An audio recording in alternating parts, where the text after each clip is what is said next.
I remember my first job. I worked at Jimmy John's. Anybody familiar? Jimmy John's, sandwich shop, hoagie shop, and I worked there.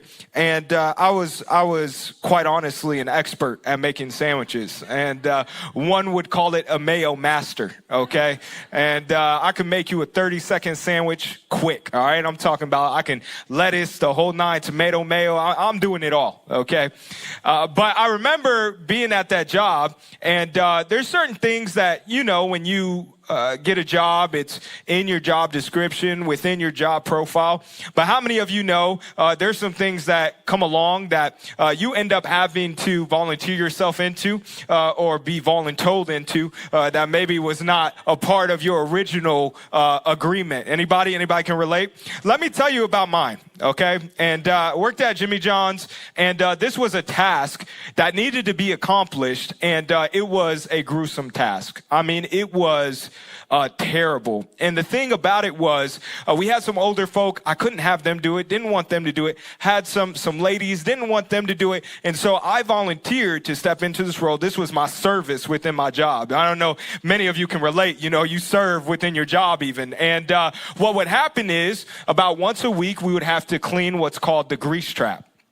Okay, the grease trap. And some of you are like, it was a sandwich shop. There shouldn't have been a grease. I agree. There shouldn't have been. However, we were connected to a Mexican restaurant, and all of their grease would pool on our side. And so what would happen is we would get a cup, and we would open up this grease trap. And let me just tell you, when you opened up this thing, I guarantee you this is what hell smells like. Like I'm telling you right now, you opened up this, is something out of Scary Movie. You open this up, gnats flying out, flies, smells like poop. I mean, it was disgusting. I'm over there scooping and like about to throw up in it at the same time. And I'm gonna scoop my throw up as it was disgusting, like literally the worst. But again, I didn't want the women to do it. I didn't want some of the older folk to do it. And so if I was there, it's like, all right, I'm going to take the lowly position. I'm going to take the task nobody wants to do. I'm going to step in. I'm going to step up. I'm going to get it done because that was my responsibility. You know, it had me thinking, as a Christ follower, oftentimes in life, we are called to take the lowly position, to take hold of the task that not many want to grab hold of because it's our responsibility. The truth is, Christians are called to serve like Jesus. And in this house, the Block Church, we put the highest value on denying ourselves, denying our flesh, and showing the world as well as each other that living with a servant's heart is the greatest way to live. Here at the Block Church, we don't believe that serving is a way that we live only because we have to, but it's because it's the greatest way that we can live in this life. In today's message, I want to talk around this thought and this statement, and I want you to grab hold of this and believe it for yourself too. The title of this message is We Serve Like Jesus. I want everybody to say that. We serve like Jesus. Come on, we serve like Jesus. We serve like Jesus. I want to take you to a passage of scripture in John chapter 13, verse 1 through 15 is what we'll walk through today. But let me give you a little bit of context as to what's taking place as we go through this passage. This is the Last Supper, and Jesus is about to go to the cross. So these are moments before Jesus is about to go face death, crucifixion on the cross. And I want you to imagine some level of anxiousness, some level of sadness, some level of, man, I know what I'm about to go do right now, and it's going to be tough. And he's sitting here in this moment with his disciples at the Last Supper, and he chooses to do something incredible. In verse 1, it says this, it says, before the Passover celebration, Jesus knew that his hour had come to leave this world and return to his Father. He had loved his disciples during his ministry on earth, and now he loved them to the very end. I want to re-say that last statement. He loved his disciples during his ministry on earth, and now he loved them to the very end. Here's what I want you to notice. As we serve like Jesus, we should notice that serving and love are synonymous. Service and love, they go hand in hand. They're together. They work in partnership. See, Jesus lived his entire life for this hour to culminate. He spoke of it often, and he even talked about it at his first miracle recorded in John chapter 2, verse 4. To his mother, he goes, "Woman, why do you involve me?" Jesus replied, "My hour has not yet come." See, it's not surprising that he chose to spend his final hours with his friends and community. That's what happens when you gain godly community. You gain family. And Jesus, in his final moments, before he's about to go to the cross, Jesus chooses to love his disciples to the very end. And he had to serve them to the very end. And let me just ask you this. Would you agree that it's easier to serve when you feel the love? When you feel motivated? When you feel inspired? Would you agree that it's easy to love in those moments? See, these disciples, they weren't easy to love, and they didn't get what Jesus was talking about so many times. They acted religious, prideful, arrogant, and jealous. They questioned his leadership, second-guessed those that Jesus chose, doubted themselves, didn't believe his resurrection, acted like Satan. Jesus had to tell Peter, "Get behind me, Satan." So they weren't always super easy to love. However, Jesus still serves them. And they had this mindset that they also were on mission to overthrow Rome. So I want you to just imagine this. Jesus is going about life demonstrating how to live, how to love, how to be humble. And these disciples, they're just not getting it time after time again. And so not only are they not getting it, but they're also fixated on their own thoughts of what they should be doing and how life should be, even though they're with life himself and he's showing them how it should be. But Jesus, despite their defaults, despite their selfishness, despite the way they wanted to go, he chose to serve them and love them up until the very end. Do you think you're easy for God to love?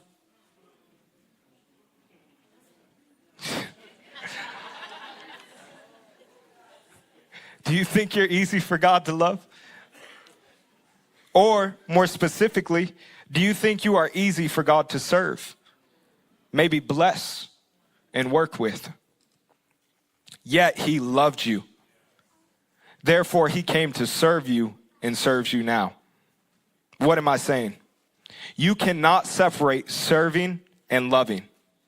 If you love something or someone, you serve them, even if they are difficult to love. If you love God, you will serve him, even if people are not easy to love. If you love God, you will serve his church, even when people are not easy to love. If you love God, you will serve the people in this church, even when people are not easy to love. If you love God, you will serve your spouse, even when they're not easy to love.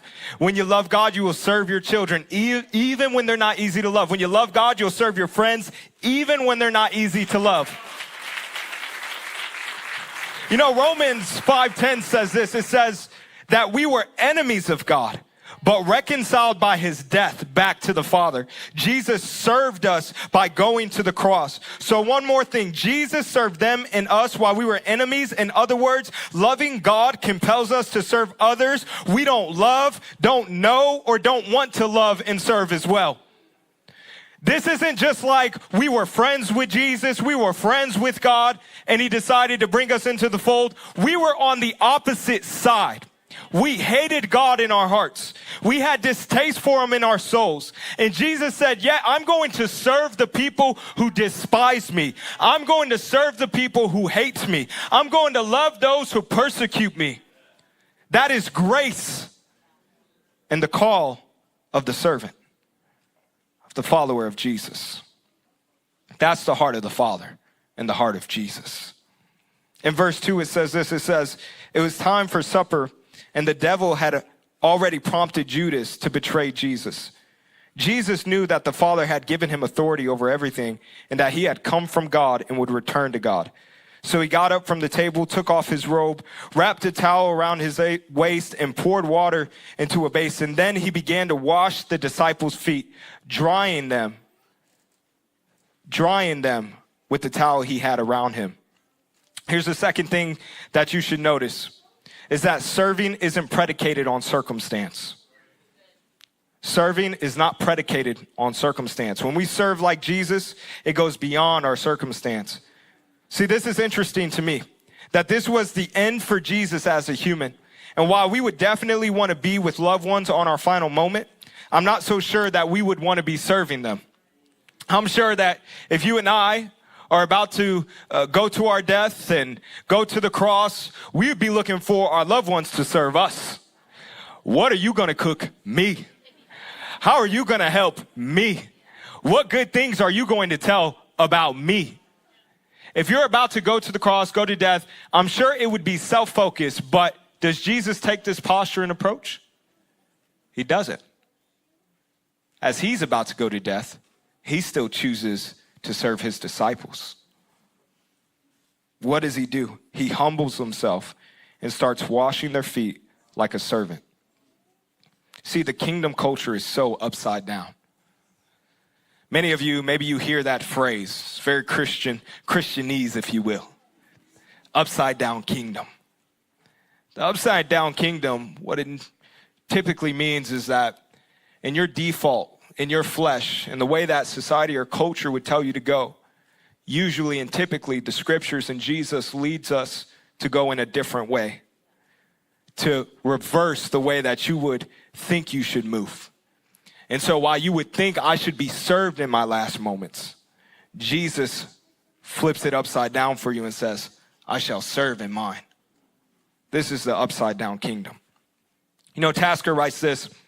It says, it was not in spite of, but because of his consciousness of his divine origin and destination that he rose from supper and assumed the dress and posture of a slave. For a servant in truth he was, being none other than the ideal servant described in Isaiah's prophecy. I love this. What's modeled from Jesus is Jesus recognizes the position and authority that he holds, given from God the Father himself, creator of the universe. And he doesn't use his authority and power to lord it over, to demand that he would be served, to use it and take advantage of it. But what does he do? He recognizes that his power, his position of authority comes with a responsibility that is mandated from the Father in heaven to say, you know what? I'm going to use this to serve those in my life. Let me ask you this. In your workplace, in your friend groups, in your family, the places where you carry influence and a position of authority, do you use it to lord over or do you use it to serve others? Because the second is what Jesus demonstrates for us to do. In Matthew 20:28, this is what it says. It says, even as the Son of Man came not to be served, but to serve and to give his life as a ransom for many. Come on, somebody. Come on, somebody. Jesus came not to be served, but to serve many. This is our Jesus. This is his attitude. This is his style. And this is who we must become. This is also the verse and the cornerstone verse for our Block teams here at the Block Church and why we served. Because we're not looking to come to be served. We're looking to model what Jesus modeled and to serve others. So many of us, come on somebody, we can clap. So many of us, while we may have thought that, oh, I come to church to get mine. I come to take in, to consume, to get my emotional pep or whatever the case may be. Let me tell you something. You got it all wrong. We come here as a rally cry and how we can worship God by serving others and those who are broken in this world and each other. Don't get me wrong. I'm glad you're here. Very thankful. But there's always the next step of faith and maturity that we must move into. If you call the Block Church home, you know that serving is a holy expectation. It's a holy expectation.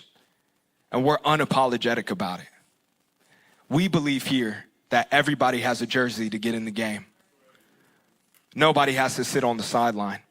And that God has equipped each and every one of us with a talent, a gift, a skill, whatever the case may be, time to use to further his mission, to reach more people and to revive every block. That's what we believe here at the Block Church. We're unapologetic about it. You know, I just recently transitioned out of youth ministry this year, and I was in it for about 8 years. And let me just tell you something. You want to take the lowly position? Not that the students are lowly. I want to be clear about that. I don't even want anybody offended. But you want to be humbled? You want to be exhausted? You want to know what nobody's talking about because you can't understand the language they're using? You serve in youth ministry. I learned so much in youth ministry. I learned how to be humble. I learned how when I thought I had people figured out and life figured out and such, they would flip my kingdom upside down and show me what it means to be humble and to serve others. There's many times where after youth service, and I'd been there all day, hours on end, pouring my guts out, preaching to the students, loving on them, that after service, a student would come up to me, say, Pastor X, you think I could get a ride home? Whew. Many a times. I'm tired. You seen the movie Holes? I'm tired, Grandpa. That's too darn bad, you know. But, you know, I would always tell those students, yes, I will take them home. Part of the reason is because when I was a student, when I gave my life to Jesus, my mother wasn't always capable to take me to and from youth service. And so what I would do is I would approach a youth leader and I would ask them, hey, do you think you could take me home? And it was those car rides and those leaders' willingness to serve me in that way that deposited seed for me to be where I am right now. What's the point I'm making? So many a times I was tired. Many a times I was frustrated, had a rough week, a rough day, you name it. But recognizing my service isn't dictated by my circumstance. It's dictated by my conviction and obedience to following Jesus. And let me just say, if Jesus was willing to wash feet before he's about to go die, I can definitely serve and give a kid a ride home before I'm about to go to sleep.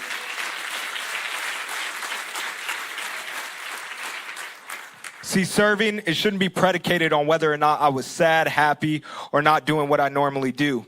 And unfortunately, a lot of us, we make decisions to serve based on anything and everything but the Bible, the scriptures, and Jesus. I'm tired today. I just can't do it today, Pastor. I can't serve today. Pastor, I got brunch after church. You know, I don't know if I can serve today. I only have 2 days off a week, Pastor. I just don't know if I can serve today. I don't know anyone, so I don't know if I'm ready to jump in to serve today. It's kind of dangerous over there. I don't know if I can serve at that capacity or in that location or on that Serve Saturday project. I'm going through a rough time, you know. I don't know if I can serve today, you know. The pastor didn't text me back immediately. I'm just warning y'all right now. Y'all can't say I didn't say it. I'm not going to text you back immediately. I'm probably one of the worst texters you know. You call me, I'll return your phone call. But if you're going to get offended by a text, just let today be your last. All right, let today be your last. Because goodness gracious, it's going to be terrible. I wish I was lying. You know, Pastor, I got my kids. You know, I don't know if I can be there that early. Your kids can serve too. What a great example and model to put before your kids. To prioritize the Lord and his house and what he's doing by serving. Pastor Grace mentioned this this morning was during setup. She said a lot of the guys, they'll bring their kids. And their kids will come and help set up church. You know what time setup gets here? 6 a.m. with their kids. Let me assure you, you can get here before the 9 a.m. service, the 10:30 a.m. service, and the noon service with your kids to help serve. I don't have a ride, Pastor. We'll pick you up. We'll send you an Uber. We'll send you a Lyft, depending on how expensive they are. And sometimes they be crazy. I ain't gonna lie to you. You know, Martin Luther King Jr. said this. He said, everybody can be great because anybody can serve. Let me just say that again. Everybody can be great because anybody can serve. You don't have to have a college degree to serve, and you don't have to make your subject and verb agree to serve. You only need a heart full of grace and a soul generated by love. Listen to me. Serving is not predicated on my circumstances. It's in my obedience to following Jesus. And each and every one of us has the opportunity to lock in and to move forward in conviction and to serve Jesus despite where we would find ourselves right now. And we have to be careful because in today's culture, in today's day and age on social media, it's so easy to slip from self-care to self-obsession. Self-care to self-obsession very quickly. So don't get me wrong, I'm not telling you don't take care of yourself. Don't make sure you're healthy and such. But let me just tell you, don't get caught in the trap of apathy. Don't get caught in the trap of sitting and saying, Pastor, I just need a season. And then that season becomes another season and another season and another season. And next thing you know, you've been sitting on your butt for years asking God to give you a word or to move your faith forward and not be stagnant anymore. And the whole time God's like, I've clearly given you next steps of faith. You just have chosen not to move forward in it.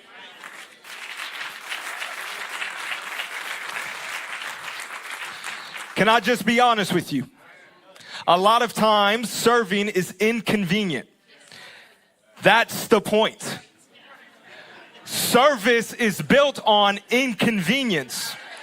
It's not about what you feel like doing, what obstacles you have to go through to serve. Did you know that the gospel is built on inconvenience?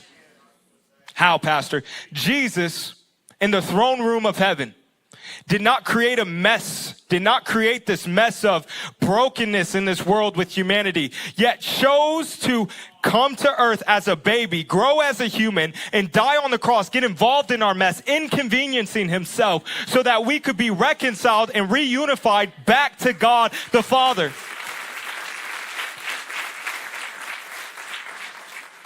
It's built on inconvenience. Verse 6 says this. It says, when Jesus came to Peter, Peter said to him, Lord, are you going to wash my feet? And Jesus replied, you don't understand now what I am doing, but someday you will. No, Peter protested, you will never wash my feet. And Jesus replied, unless I wash you, you won't belong to me. Peter exclaimed, then wash my hands and head as well, Lord, not just my feet. And Jesus replied, a person who has bathed all over does not need to wash except for the feet to be entirely clean. And you disciples are clean, but not all of you, for Jesus knew who would betray him. This is what he meant when he said, not all of you are clean. Here's the other thing. We should notice that serving reveals the culture of the kingdom. Peter, he quotes two of the most powerful passages in the Bible. The first one is John 6:68. Lord, to whom would we go, as if there is anywhere else to go worth going without Jesus? This is a paraphrase. And here he says, don't just wash my feet, but my hands and my head as well. Ultimately, Peter was fully committed to Jesus, and also he was a leader while being fully committed to following Jesus. Peter preached the good news of the kingdom and casted out devils in Jesus' name and still needed his feet washed. Peter saw Jesus transfigured in glory and still needed his feet washed. Peter's own feet walked on water and, ironically enough, still needed his feet washed. Why did Jesus do this? Why did Peter need this? Well, this foot washing was a powerful lesson in humility, but it was more than that. It also shows that Jesus has no fellowship, no deep connection with those who have not been cleansed by him. He was already cleansed in his soul because he believed, but this cleansing was a cultural cleanse from self-focus to others' focus. Peter, this is who we are. This is what we do. We aren't leaders who serve. We are servants who lead. This is the culture of the kingdom. After the resurrection, Jesus asked Peter a question, John 21:16. A third time he asked him, Simon, son of John, do you love me? Peter was hurt that Jesus asked the question a third time. He said, Lord, you know everything. You know that I love you, Jesus said. Then feed my sheep. Then feed my sheep. Side note, just a little laugh for you. Oftentimes I'll randomly just be like, Bree, do you love me? She'll be like, yeah. I'll be like, feed my sheep. She's like, you're so annoying. I know. It's true. See, Jesus knew that Peter would not be able to feed or serve his sheep if Peter were not cleansed, if Peter were not immersed into the culture of the kingdom. Peter becomes the main leader of the apostles in the formation of the church. He had to carry the culture of serving, and the purest form of Christianity is service. And we also must take that posture as Christ followers and following Jesus, because it does something in our souls and it transforms our lives. And it also pays homage and witness to those in our lives as well. When going through this message, to think about an individual who represents this and what it means to serve like Jesus, and witnessing others' lives change because of it. Many of you know her, but Pastor Grace mentioned Erin Gonzalez, and she serves on hospitality. Shout out to the hospitality team.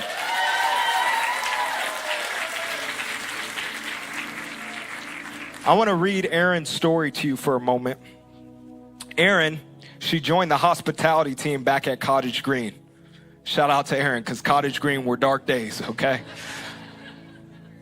She started serving at Cottage Green, and she was coming faithfully pretty regularly, but had finally taken the step and saying, you know what? I want to honor God in serving him by serving through my church. See, Erin said she wasn't perfect, and she was okay with me sharing this, but she said oftentimes she was getting drunk on Fridays and Saturdays and showing up late and hungover to serve Sunday mornings. She said her leader at the time, though, was Grace, and kept communicating the standard and the arrival time. A few months later, she became a service lead, and she stopped drinking on Saturday, which then led to her stop drinking on Friday, which then led to her family starting to notice when she would leave events early, and her having to depart so that she could make sure she was on time and there in the morning to set up for church. And she said at first, her family made fun of her.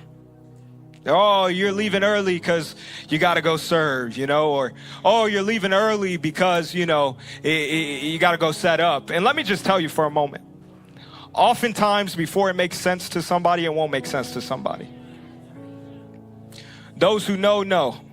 Those who don't, don't. But let me just tell you the power of consistency and what God can do. Because the more that Erin was consistent, the more curious they became.